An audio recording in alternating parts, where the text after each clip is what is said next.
자, 이번 시간은 국토교육법상 개발행 허가 절차에 관하여 학습할 수 있도록 준비를 합니다. 자, 우리가 지난 시간에 국토를 개발하는 방법은 두 가지가 있었죠. 네, 도시군 계획 사업에 의한 개발 방법과 또 도시군 계획 사업에 의하지 않은 사적 개발 방법이 있는데 그 도시군 계획 사업에 의하지 아니한 사적 개발을 허가받습니다. 라고 해가지고 그때 개발이 허가 대상이 이제 건공, 터터, 녹관자, 일자.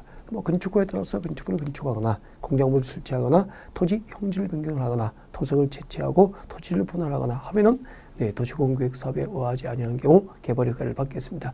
자, 이런 개발 행위 허가 신청부터 시작해서 개발 사업이 이루어지고 그리고 사업이 끝나고 준공 검사를 받기까지 과정, 그 개발 허가 절차를 학습하는 그런 시간이에요. 자, 우리 국토교육법상 개발행위 허가의 절차입니다. 개발행위 허가 절차. 개발행 허가 절차가 어떻게 이루어질까요? 라고 하는 거죠. 자, 만약에 여기가 강원도 평창군이에요. 강원도 평창군이고 펜션부지 여기서 자, 임야가 있고 전답 가송등 농지가 있어요. 전답 가송등 농지가 있고 자, 여기서 펜션 부지를 조성한다라고 가정을 합시다. 펜션 부지를 조성합니다. 그러면 이제 불도저로 밀어서 산이 높으면은 잘라내야 되죠. 네, 이런 부분은 잘라내야 되고 낮은 부분은 이제 성토 메워서 평평하게 이제 고르고 이렇게 이제 펜션 부지를 조성을 하게 될 거예요. 네, 이렇게 절토, 성토, 정지, 포장 등의 방법으로 토지 형상 그 모양을 바꾸면은 토지 형질 변경이 되는 거죠. 자, 이런 토지 형질 변경을 평창군 도시공계획 사업에 의하지 않고 하면은 이제 그것은 평창군주로부터 토지 형질 변경에 대해서 개발 허가를 받아야 된다는 거죠. 자, 그때 이제 이렇게 허가 대상 개발행위를 하고자 할 때는 제일 먼저 개발행위 허가 신청서, 이 허가 신청서를 이제 허가권자 시청군청에 제출하게 됩니다. 자, 이렇게 개발 허가 신청서를 제출할 때는 그 개발 행위 과정에서 발생할 수 있는 만약에 이제 뭐 산을 잘라낸다든지 또 흙으로 낮은 계곡을 메워 간다든지 이렇게 하는 과정에서 위해가 발생할 수 있죠. 위해가 발생하지 않도록 환경오염 발생이 일어나지 않도록 그리고 또 절토된 부분에 절개면에 보기 흉하니까 조경 나무를 심을 수 있도록 이런 온갖 계획서를 첨부해야 돼요. 첨부. 개발행위에 따르는 기반시설 설치나 용지확보 계획서, 위해 방지, 환경 방지, 조경 등에 관한 계획서, 일정한 계획서를 첨부합니다. 일정한 계획서를 첨부해서 개발 허가를 신청하는 게 원칙인데 다만 나중에 배우게 될 거예요. 개발 밀도 관리 구역입니다. 이 개발 밀도 관리 구역이라는 것은 우리 도시 지역 중에서 그 주거지역이나 상업지역이나 공업지역 등으로 용도지 지정되어서 이미 개발이 완료가 된 지역이에요. 여기서 개발이 완료되는 것은 대부분 이제 건축이 완료되고 나대지가 없다는 뜻입니다. 자, 이런 개발 밀도 관리 구역에서는 어차피 그 새로운 개발 행위로 이제 기반시설 설치가 부족할 것이 예상되지만 이미 개발이 완료되어서 새로운 기반시설 설치가 곤란한 지역이에요. 그래서 개발 밀도 관리 구역에서 개발 허가를 신청할 때는 기반시설 설치나 그리고 그 용지 확보를 위한 기반시설 설치나 용지 확보에 관한 계획서를 첨부하지 아니할 수 있도록 특례가 인정됩니다. 자, 정리하면은 앞으로 토지 형질 변경 등 개발의 허가를 하고자 할 때는 제일 먼저 허가권자에게 개발의 허가 신청서를 제출하게 됩니다. 그때 허가 신청을 제출할 때는 개발 과정에서 발생할 수 있는 위해 방지 계획서, 환경오염 방지 계획서, 그리고 또 조경에 관한 계획서, 위해 방지 그리고 경관 계획서 등을 첨부함이 원칙이지만 개발 밀도 관리 구역에서 개발 허가를 신청할 때는 기반시설 설치나 용지확보 계획서를 첨부하지 아니할 수 있다는 거죠. 자, 이렇게 군청에 허가 신청서가 제출되면 군청에서는 허가 여부를 결정하기 위해서 의견을 들어봅니다. 자, 누구로부터 의견을 듣느냐면은 자, 여기서 이제 개발 허가가 신청되는데 그 개발 허가 신청된 지역에서 이미 시행되고 있는 도시군 계획 사업이 있다면은 새로 허가 신청된 형질 변경을 허가했을 때 해당 지역에서 이미 시행되고 있는 도시군 계획 사업 시행에 지장을 주면 되지 않겠죠? 그래서 지장을 주는지 여부에 대해서 해당 지역에서 시행되고 있는 도시군 계획 사업 시행에 지장을 준지 여부에 대해서 도시군 계획 사업 시행자의 이 도시군 계획 사업 시행자의 의견을 듣고 그리고 자, 중앙도시계획위원회나 지방도시계획의 심의를 거칩니다. 도시계획위원회입니다. 중앙도시계획위원회나 지방도시계획위원회 심의를 거쳐서 그 다음에 이제 처분을 하게 됩니다. 이때 처분은 이제 기준에 맞도록 허가 신청되면은 허가 처분하고 또 기준에 맞지 않도록 개발 허가 기준에 맞지 않도록 허가 신청하면은 불허가 처분이 되겠죠. 그래서 허가되지 불허가 처분하게 되고 허가를 받고 형질 변경 공사 이제 편전 부지 조성을 위한 개발 사업 시행에 들어가겠죠. 자 이렇게 해서 사업 시행에 들어가고 사업 시행이 끝나면은 준공사를 받게 되죠. 준공검사 준공사를 받게 되는데 모든 개발 사업이 끝나면은 준공사를 받는 게 아니고요. 준공사를 받지 않는 게 세 가지가 있습니다. 자 건축물의 건축에 대해서 이미 건축법에 의해서 사용 승인을 받았거나 건축물의 건축에 대해서 건축법상 사용 승인을 이미 받았거나 이 준공검사를 건축법에서는 사용 승인이라고 합니다. 그러니까 건축물의 건축이 끝나고 건축법 규정에 따라서 준공검사 즉 사용 승인을 이미 받았다면 이 법에 의해서 준공검사를 받지 아니한다는 뜻입니다. 건축법상 사용 승인을 받은 건축물이거나 그리고 토지 분할입니다. 토지 분할 토지를 분할하는 것 그리고 토지 분할과 물건 적치 물건을 쌓아놓은 행위죠. 물건을 적치하는 행위 물건을 쌓아놓은 행위는 이런 토지 분할하고 물건 적치는 물리적 공사가 수반되지 않죠. 그래서 이것이 가지는 준공검사 대상에서 제외가 된다는 거 기억하셔야 돼요. 건축법상 건축물의 건축에 대해서 이미 건축법에 의해서 사용 승인을 받았거나 그리고 개발 행위가 토지 분할이거나 그리고 물건을 쌓아놓은 행위라면은 자 토지 분할과 물건을 쌓아놓은 행위는 물리적 공사가 수반되지 않기 때문에 즉 삽질하고 횡질하지 않죠. 불도저를 밀지도 않고 그래서 준공사를 받지 아니합니다.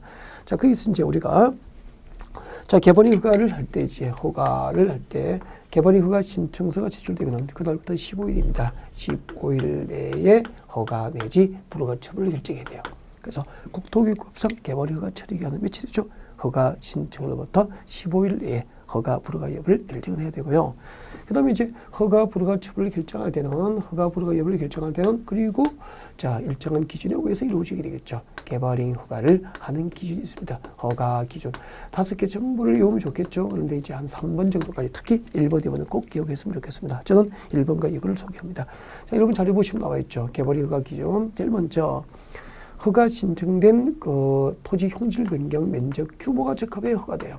용도지별로 허가 신청된 형질 변경 면적 규모가 적합하여야 허가가 되죠. 네, 자 그것을 암기를 하셔야 됩니다. 자 용도지별로 토지 형질 변경입니다. 토지 형질 변경 허가 신청된 면적 규모가 다음에 해당하여야 허가를 하게 되죠. 예를 들면 농공간, 농림지역, 공업지역, 관리지역에서는 형질 변경 허가 신청된 면적이 3만 제곱미터 미만이어야 개발이 가나요. 그래서 이럴 때 농공간 3만 제곱미터 미만 그렇게 합니다. 농림지역, 공업지역, 관리지역에서는 허가 신청된 면적이 3만 제곱미터 미만이어야 개발이가 가능하고요. 그리고 보전 녹지지역이죠. 자, 보전 녹지지역이거나 자연환경 보전지역입니다. 자연환경 보전지역은 5천이에요. 5천 제곱미터 미만이면은 개발행 허가가 가능하게 됩니다. 농공간 3만 제곱미터 미만, 본옥자보 5천 제곱미터 미만 그렇게 보시면 되죠. 그리고 이 5개 포함되지 않은 나머지 기타 용도지역은 전부 1만 제곱미터 미만이어야 형질 변경 허가가 가능하게 됩니다. 자 이렇게 용도지역별로 허가 신청된 면적 규모가 적합하여야 개발 허가가 가능하고요. 그 다음에 이제 두 번째는 허가 신청된 개발행위가 해당 지역을 대상으로 수립된 도시군 관리계획입니다. 도시군 관리계획과 그리고 성장관리 방안이 있습니다. 성장관리 방안. 이 도시군 관리계획과 성장관리 방안에 어긋나지 아니할까. 허가 신청된 개발행위가 해당 지역을 대상으로 수립된 도시군 관리계획이나 성장관리 방안에 어긋나지 아니할 때 개발 허가가 나게 되죠. 그리고 3번 해당 지역에서 이미 시행되고 있는 도시군 계획 사업이 있다면 그 시행되고 있는 도시군 계획 사업 시행에 이미 시행되고 있는 도시군 계획 사업 시행 이 도시군 계획 사업 시행에 지장이 없도록 할 것. 시행 중인 도시군 계획 사업 시행에 지장을 주지 아니할 것. 기타 이제 주변 환경 경관과 조화를 이루어야 되고 또 기반 시설 설치나 용지 보호 계획 등이 적정하면 개발 허가를 해주게 됩니다. 네. 자, 그 다음에 이제 이런 개발 허가를 받으려면은 경제적 부담이 있을까, 없을까? 여러분이 강원도 평창구에서 펜션 부지 조성을 하기 위해서 펜션 부지를 조성을 위해서 토지 형질 변경 허가를 받는다면은 경제적 부담이 있어요. 어떤 부담이. 뭘 해야 되냐면은 이행보증금 예치제도가 있습니다. 이행보증금 예치제도. 그 이행보증금 예치가 뭐냐면은 이행보증금 예치는 이거예요. 아까 우리 개발이 허가 신청서 제출할 때 허가 신청서 제출하는 게 아니잖아요. 여기서 펜션 부지 조성을 위한 형질 변경이 허가된다면은 그 개발을 하는 과정에서 위해가 발생하지 않도록 위해 방지 계획서 제출해야 되고 환경오염이 발생하지 않도록 환경오염 방지 계획서 제출해야 되고 그리고 또 절토된 부분에 보기 흉하니까 조경조치, 경관에 관한 계획서 등을 첨부해야 되죠. 근데 허가를 받아낼 욕심으로 법상 계획서, 온갖 계획서는 잘 제출했는데 이제 허가를 받고 공사를 시행하는 과정에서 그 허가 신청서에 첨부된 계획서 내용을 이행하지 아니할 수도 있죠. 그래서 허가 신청서에 첨부된 계획서 내용을 개발이 허가 받는 자가 이행하도록 강제하기 위해서 개발이 허가 받는 자로 하여금 보증금을 받아서 은행에 예치시키게 됩니다. 이를 이행보증금 예치제도라고 하고요. 나중에 이제 별도로 이행보증금 예치 사유 등은 여러분이 또 별도로 학습할 수 있는 기회를 가지게 될 겁니다. 네. 자, 이렇게 해서 이제 이행보증금 예치를 해야 이제 이렇게 개발이 허가를 받아낼 수가 있게 되는 거죠. 자, 이렇게 해서 이제 형질 변경 허가를 받고 이제 공사가 시행되고 공사 끝나면은 준공검사를 받음으로써 모든 개발 사업 절차가 마무리 그렇게 되는 거예요. 네. 자, 여러분 교재 1번이 개발 허가의 절차죠. 자, 오른쪽에 2번에 보시면은 그 개발 행위에 대한 도시계획위원회의 심의 절차 규정이 나와 있을 겁니다. 자, 읽어보겠습니다. 자, 다음 중 한 개에 해당하는 개발 행위는 중앙도시계획위원회와 지방도시위원회 심의를 거치지 아니한다라고 되어 있죠. 네. 자, 네 가지 경우에 이제 도시계획위원회 심의 없이 개발 허가가 이루어지게 되는데, 첫 번째 같이 볼까요? 다른 법률에 따라서 도시계획위원회 심의를 받은 구역에서 개발이 허가를 하거나, 이번이 제일 중요한 것은 이번에 별표하시면 되죠. 지구단위 계획과 성장관리 방안이 수립된 지역에서 개발 허가를 할 때는 별도로 도시계획위원회 심의를 거치지 않고 개발 허가를 해주게 되는 거죠. 자, 얘기해요. 자, 허가 신청서 군청에 제출되면 자, 해당 지역에서 시행되고 있는 도시공계획 사업 시행의 지량을 준지 여부에 대해서 도시공계획 사업 시행에 의결을 듣죠. 의결을 듣고 그다음에 이렇게 중앙도시계획위원회와 지방도시계획위원회 심의를 거치는 게 원칙이에요. 원칙인데 자, 성장관리만이 수립됐거나 성장관리만이 수립됐거나 그리고 지구단위 계획이 수립된 지역에서 개발 허가를 할 때는 이 중앙도시계획위원회와 지방도시위원회 심의를 거치지 않고 개발 허가가 가능하다는 거고요. 바로 그 위에 이제 의견 청취 보십시오. 의견 청취를 보면은 그렇죠. 허가 신청서가 군청에 제출되면 허가 여부를 결정하기 위해서 의견을 들어보고 도시계획위원회 심의를 거쳐서 처분하게 되는데 이때 의견을 누구에게 들어야 될까? 주민과 전문가가 아니고요. 허가 신청된 지역에서 이미 시행되고 있는 도시공계획 사업 시행의 지량을 준지 여부에 대해서 해당 도시공계획 사업 시행자의 의견을 듣도록 합니다. 자료 읽어볼까요? 7위 의견 청취 규정이죠. 자, 개발인 허가 또는 변경 허가를 하려면 그 개발인이 도시공계획 사업 시행의 지량을 준지 여부에 대해서 해당 지역에서 시행되고 있는 다음 밑줄 보십시오. 도시공계획 사업 시행자, 도시공계획 사업 시행자의 의견을 들어야 한다는 거죠. 밑줄 긋죠. 도시공계획 사업 시행자의 의견을 들어야 한다. 그렇게 되고요. 그리고 이제 책자를 넘기면 준공검사라고 나와 있을 겁니다. 준공사를 받지 않는 것 세 가지가 있었죠. 네. 자, 10번째 질문입니다.